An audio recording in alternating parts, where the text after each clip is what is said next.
देश आतंकवादी उजाड़ ही नहीं सकते। ध्यान से सुनना, ये देश आतंकवादियों से नहीं खराब होता, उनसे नहीं उजड़ता। ये देश तुम्हारे बच्चों से उजड़ता है। तुम्हारे बच्चों ने देश को उजाड़ा है।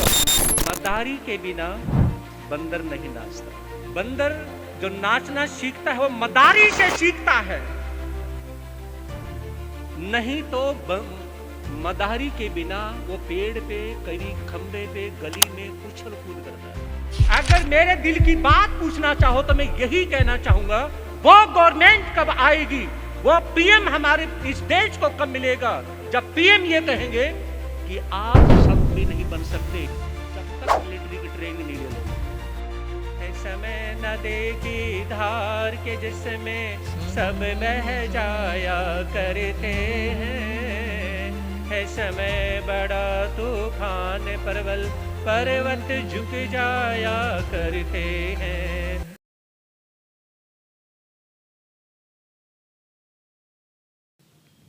जिस देश में, जिस भेष में, जिस परिवेश में रहूं, नमो अरिहंत, नमो अरिहंत, नमो अरिहंत कहूं।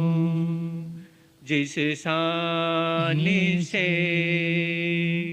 जिस नाम से, जिस जाने में रहूं, नमो अरिहंत, नमो अरिहंत, नमो अरिहंत कहूं।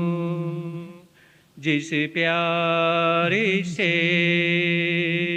जिस ख्वारी से, जिस संसार में रहूं, नमो अरिहंत, नमो अरिहंत, नमो अरिहंत कहूं।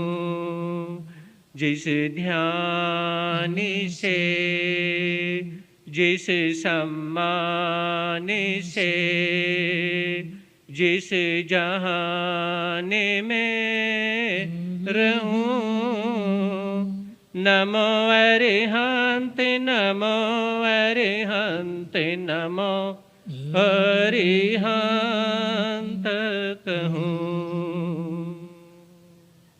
है समय नदी की धार के जिसमें सब बह जाया करते हैं, है समय बड़ा तूफान परवल पर्वत झुक जाया करते हैं। अक्सर दुनिया के लोग समय में चक्कर खाया करते हैं, लेकिन कुछ ऐसे होते जो इतिहास बनाया करते हैं, इतिहास बनाया करते हैं। चरम तीर्थंकर शरवण भगवान महावीर स्वामी के चरणों में कोटि से वंदन अभिवंदन। पूज्य गुरुदेव के पावन चरणों में असीम आस्था के साथ कोटि से वंदन अभिवंदन। सभा में जो विराजमान आचार्य कृष्ण जी महाराज,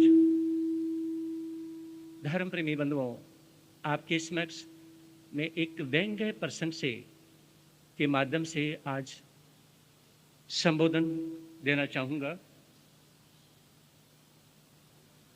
मदारी के बिना बंदर नहीं नाचता। हाँ जी, इधर ध्यान दे। मदारी के बिना, बोलिए, आवाज नहीं आ रही। मदारी के बिना नहीं नाचता। बंदर जो नाचना सीखता है वो मदारी से सीखता है, नहीं तो मदारी के बिना वो पेड़ पे, कभी खंबे पे, गली में उछल कूद करता है। समझ रहे हो ना? बिना मदारी के उछल कूद करता है और मदारी से नाचना सीखता है। ये आपके ऊपर बोल रहा हूं, समझ रहे हो? अगर मेरे दिल की बात पूछना चाहो तो मैं यही कहना चाहूंगा, वो गवर्नमेंट कब आएगी, वो पीएम हमारे इस देश को कब मिलेगा, जब पीएम ये कहेंगे कि आप संत भी नहीं बन सकते जब तक मिलिट्री की ट्रेनिंग नहीं ले लोगे। उद्बोधन जरा ध्यान से सुनिए, मैल निकालने के लिए उंगली की नहीं, मेरी बातों की आवश्यकता है।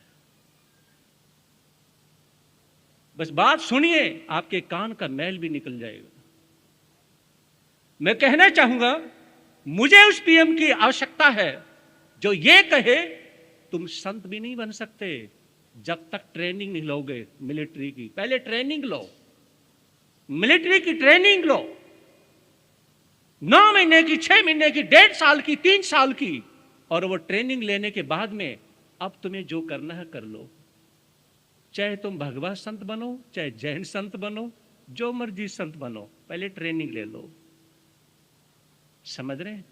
ये मैं इसको जरूरी मानता हूं, क्योंकि मदारी के बिना बंदर को नाचना नहीं आता। जब कोरोना था ना, समझ रहे हो, जब कोरोना था तो सभी को पता था कि इतने बजे दुकान खुलेगी, इतने बजे बंद होगी, तुम उसी टाइम भागते थे, जाते थे ना।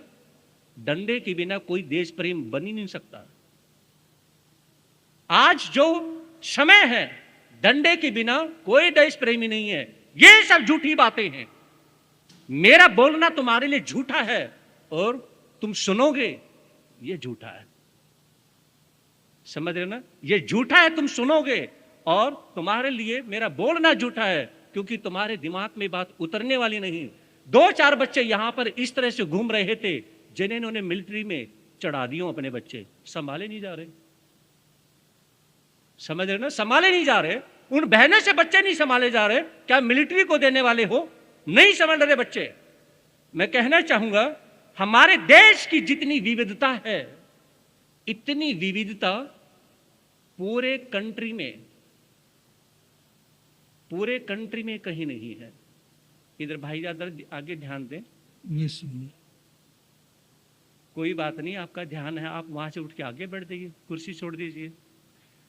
हमारे देश में जितनी विविधताएं हैं, और कहना चाहूंगा इस विविधताओं से ही श्रृंगार होता है। समझ रहे? ध्यान से सुनिएगा। श्रृंगार, एक बहन शादी के लिए श्रृंगार 16 श्रृंगार करती है, और जो तुम्हारी शादी में बैंड बाजे बजे, तुम्हें ये नहीं पता कितने बजे थे, कितनी तरह का बैंड बाजा था। समझ रहे हो ना? उसकी भी क्या थी? विविधताएं। बैंड बाजे की विविधताएं, श्रृंगार की विविधताएं, हर चीज की विविधताएं हैं। और यहां पे धर्म करने की विविधताएं और धर्म मानने वालों की, इन श्रद्धालु लोगों की विविधताएं। हमारे देश में परिवेश की विविधताएं, और विचार करिए, हमारे देश में धर्मों की विविधताएं, हमारे देश में नियमों की विविधताएं, फिर भी ये देश उजड़ा नहीं और आगे बढ़ा। क्यों नहीं उजड़ा? अरे इतनी सारी विविधताएं तुम्हारे देश के अंदर हैं, फिर भी उजड़ता क्यों नहीं? ये इसलिए नहीं उजड़ता क्योंकि देश प्रेमी आज भी जीवित हैं। आज भी देश प्रेमी मरते हैं, और आगे भी जीवित रहेंगे, और आगे भी मरते रहेंगे। इसलिए तुम्हारी विविधताएं मेरे देश को उजाड़ने में नापाक होंगी, वो कामयाब कभी नहीं हो सकते। इन विविधताओं से मेरे देश पे कोई फर्क नहीं पड़ता। तुम अपनी विविधताएं अपने पास में रखो। बस यहां पर जीने वाले, मरने वाले, मेरे दादा गुरुदेव श्री प्रेम सिंह महाराज साहब एक ही बात कहते थे कि धर्म सिर्फ एक ही है, वतन पे मरने वालों का धर्म होता है। वतन पे मरने वालों को जो धर्म होता है, और जो देश के प्रति जिसके अंदर समर्पण है, याद रखें, जिस घर में बेटी नहीं, उसे इज्जत बेइज्जती का उतना पता नहीं होता, और जिस घर में कोई सैनिक नहीं, उसे देश प्रेम का उतना पता। बोलते गए नहीं, सांस अटक गई गले में, उसे उतना नहीं पता होता। या तो मुझे, यानी कि 2020 का चतुर्मास गुरुदेव की आज्ञा से, जब बनूड़ में, यानी कि पंजाब में, अंबाला के पास में था, और वहां पर अपना एक स्थानकवासी एक भाई आया, मां साहब मंगल पाठ सुनाओ। मैंने कहा कहाँ जा रहे हो? बॉर्डर पे जा रहा हूँ सेवा करने के लिए। मैंने कहा मुझे इतनी खुशी हुई, मैं इमोशनल हो रहा हूं। मेरे देश का समाज का जब भाई ये कहता मंगल पाठ सुनाओ, मैं बॉर्डर पे जा रहा हूं, तो खुशी होती है। और आज कई बच्चे जब ऐसे आते हैं जो ये कहते हैं कि हम इसरो में जा रहे हैं, खुशी होती है। याद रखना, मैं उस बच्चे को कभी आशीर्वाद नहीं देता और जिंदगी में कभी दूंगा भी नहीं जो ये कहता है कि मुझे मंगल पाठ सुनाओ, मैं परमानेंटली अन्य किसी कंट्री में बसने जा रहा हूं। समझ आ रही है बात? किसी को बुरा लगे तो लगे, मेरी सेहत पे कोई फर्क नहीं पड़ना, क्योंकि जो बात कहनी तो मुझे कहनी ही होती है। क्योंकि देश आतंकवादी उजाड़ ही नहीं सकते। ध्यान से सुनना, ये देश आतंकवादियों से नहीं खराब होता, उनसे नहीं उजड़ता। ये देश तुम्हारे बच्चों से उजड़ता है। तुम्हारे बच्चों ने देश को उजाड़ा है। और वो उजाड़ने वाले बच्चे कौन से हैं? इंजीनियर। उजाड़ने वाले कौन से हैं बच्चे? डॉक्टर। उजाड़ने वाले कौन से हैं? साइंटिस्ट। ये तीन इस देश से निकाल दो, इस देश में है क्या? हम प्रवचन करते करते मर जाएंगे, तुम सुनते सुनते मर जाओगे, और देश को संभालेगा कौन? बोलते क्यों नहीं? इस देश को कौन संभालेगा? अरे तीन, यानी कि जो है अमेरिका को आज हमारे देश से वो जो नागरिक जो गए हुए हैं डॉक्टर के रूप में, इंजीनियर के रूप में, साइंटिस्ट के रूप में, वहां से निकाल दो, वो पाकिस्तान बनेगा। और हमारा देश अमेरिका से भी ऊपर सुपर हिंदुस्तान बनेगा। क्योंकि हमारे देश के जो अच्छे घरों के बच्चे थे, बुरे घरों के नहीं, अच्छे घरों के बच्चों ने हमारे देश को पीछे कर दिया। बुरे घरों के बच्चों से क्या फर्क पड़ता है? कुछ नहीं फर्क पड़ता। अरे जब आतंकवादियों से फर्क नहीं पड़ा तो कोई नशा करता है, करने दो, कुछ नहीं फर्क पड़ना। और कुछ करता है, करने दो, कुछ नहीं फर्क पड़ना। बशर्ते तुम्हारे अच्छे बच्चे डॉक्टर बन के, इंजीनियर बन के और साइंटिस्ट बन के इस देश से बाहर नहीं जाने चाहिए। वो इस देश में रह जाएं। उजाड़ने वाले खुद ही मर जाएंगे, इस देश का कुछ बाल बाका नहीं कर सकते। तो मैं कहना चाहूंगा यहां पर क्या है, सबसे पहले हमें आवश्यकता है उस कानून की, हमें आवश्यकता है उस रूल की जो ये कहे तुम ऐसा नहीं करोगे तो तुम्हें आगे बढ़ने से रोका जाएगा, तुम्हें सरकारी नौकरी नहीं मिलेगी, तुम प्राइवेट नौकरी यानी कि किसी कंपनी में जॉब नहीं कर सकते जब तक तुम मिलिट्री की ट्रेनिंग नहीं ले सकते, तुम किसी अन्य कंट्री में जाना चाहो नहीं जा सकते, तुम्हें कुछ भी करने से रोका जाएगा जब तक देश के लिए कुछ करोगे नहीं, ट्रेनिंग लोगे नहीं।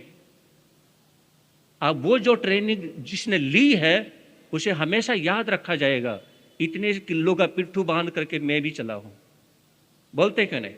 उसे याद रहेगा हमेशा, मैंने भी वहां पर ऐसा किया था, मैंने भी ऐसे सेवा करी थी, मैंने भी ऐसे रूल फॉलो किए थे। अरे रूल एक फॉलो नहीं किया, यहां से सुनने के बाद में सारे दुकान पे बैठोगे जाकर के, और तुम्हें याद है रिपब्लिक डे, तुम्हें याद है गणतंत्र दिवस।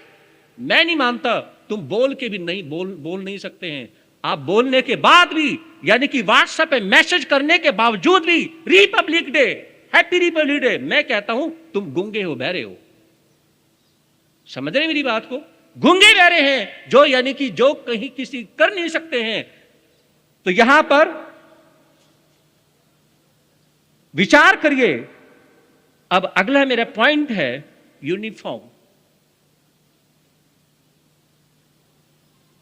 हमारी जो यूनिफॉर्म है, हमारे श्री कृष्ण जी महाराज की पहले संस्कार, कृष्ण जी महाराज की पहले संस्कार, पहले देश प्रेम, और वहां पर सिखाया जरूर जाता है, लेकिन कोई ड्रेस को नमस्कार कर लो, जो हमारे देश का जो झंडा है उसे नमस्कार कर लो, और जो संतों की ड्रेस है उसे नमस्कार कर लो।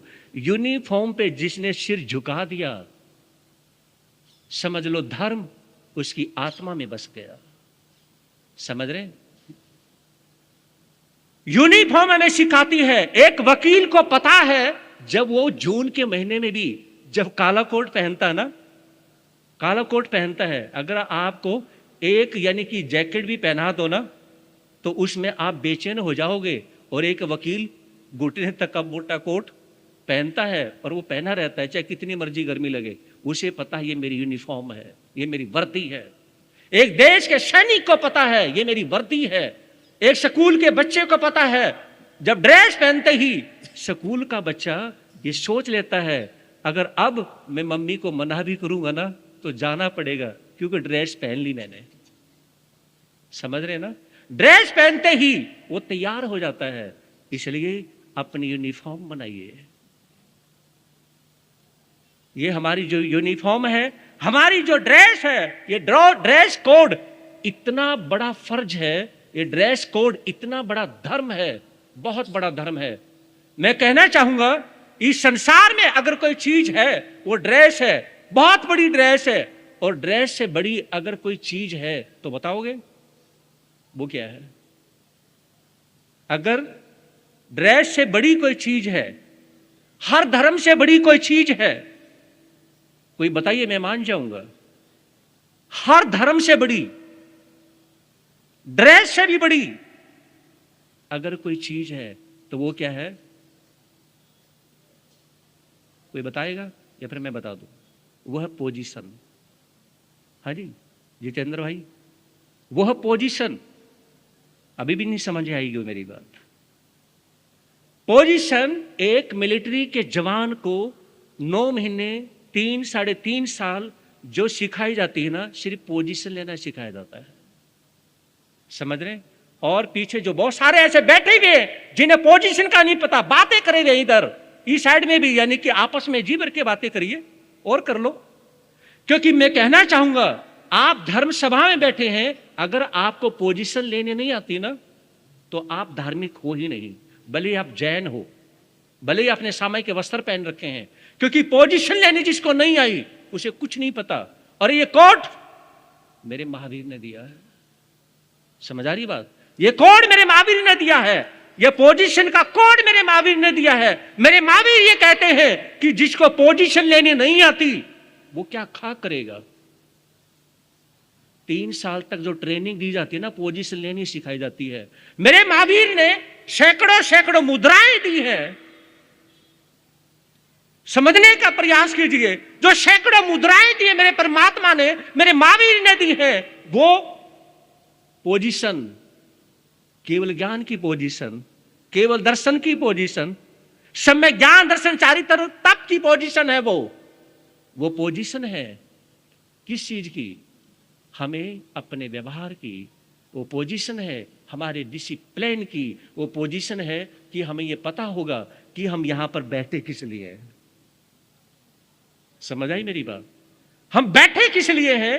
देश के सैनिक को यही सिखाया जाता है, तुम्हें पोजीशन ही लेनी नहीं आती, तुम सामने वाले पे गोली क्या चलाओगे? तुम्हें पोजीशन लेनी नहीं आती तो करोगे क्या? तो आपकी पोजीशन प्रवचन सभा में या सभा में बैठना सीखना है। और जिस भाई को सभा में या जिस माता बहन को सभा में बैठना ही नहीं आता है, तो बताइए, जिसे बच्चे खिलाने आते हैं तो आप धर्म सभा में नहीं आए, आपके लिए तो पार्क है। समझ रहे हो? आपके लिए क्या है? जिसके बच्चे खिलाने होते हैं उसके लिए धर्म सभा नहीं है, उसके लिए तो पार्क है ये।